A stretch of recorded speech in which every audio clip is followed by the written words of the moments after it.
Hi, I'm going to give you a little tip on Microsoft OneNote.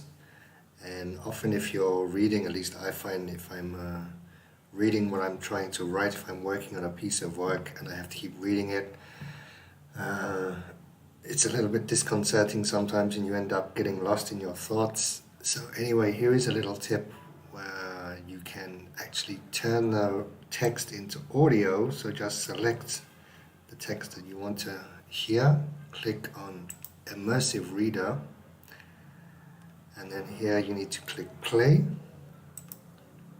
What was the last major, life-changing epiphany that you experienced? Was it that you managed to face and conquer a long-standing fear or phobia? Was it the death of a loved one that made you reevaluate your priorities and view life in a radically different manner? Or was it something connected to how you relate with other people? So there, then you can actually listen to your text, your writing, with a totally mind focused on just the listening and the feel of what you have written. I hope this clip has been useful for you. Enjoy your writing and listening.